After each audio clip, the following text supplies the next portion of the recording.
పింగళి సూరనికి మళ్లీ పరాభవం. తెనాలి రామకృష్ణ కథ.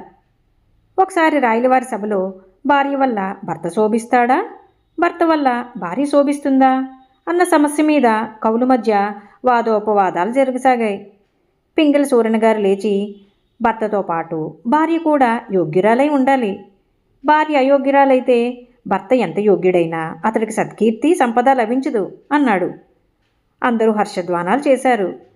రామకృష్ణుడు ముసిముసిగా నవ్వుతూ ఉండటం రాయలవారు గమనించి, వికట కవులు ఎందుకో పరిహసిస్తున్నారు అన్నారు. రామకృష్ణుడు లేచి, మరేం లేదు ప్రభు, మన సూరన్న గారు పరమచాంతసుడు, ముక్కోపి.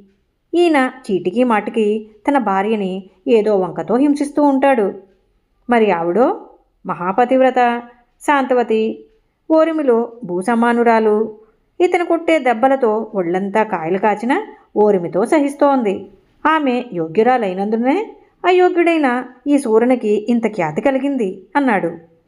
సూరన్న చొప్పును లేచి, అబద్ధం, ఈ రామలింగుడు అసత్యం పలుకుతున్నాడు అని ఆక్రోశించాడు. అబద్ధమా?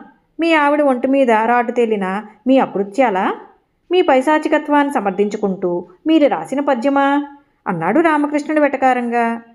సూరన్న గారు కోపంగా చూస్తూ, పద్యమేమిటి అని రెట్టించాడు.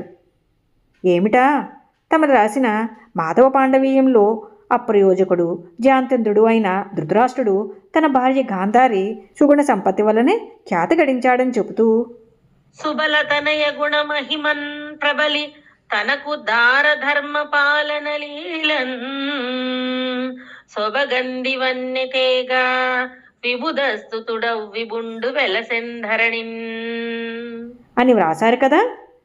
ధృతరాష్ట్రుడు జాత్యంత్రుడైతే తమరు దురహంకారి. మీ ధర్మపత్రుల వల్లనే కదా మీకు ఖ్యాతి లభించింది. మీరు రాసిన ఈ పద్యం అసత్యమా? మీరు మీ భార్యామణి ఔదార్యం వల్లనే ఖ్యాతి గడించడం అసత్యమా? ధృతరాష్ట్రుడు కళ్ళులేని కబోది అయితే తమరు కళ్ళున్న కబోది. అదే మరో ఇల్లాలైతే చీపురు కట్ట తిరిగేసేది అన్నాడు రామకృష్ణుడు. అందరూ గొల్లును నవ్వారు. ఈ కథ మీకు నచ్చినట్లయితే లైక్ చేయండి, షేర్ చేయండి. మరిన్ని మంచి కథల కోసం మా సంపత్ ఛానల్ని సబ్స్క్రైబ్ చేసుకోండి.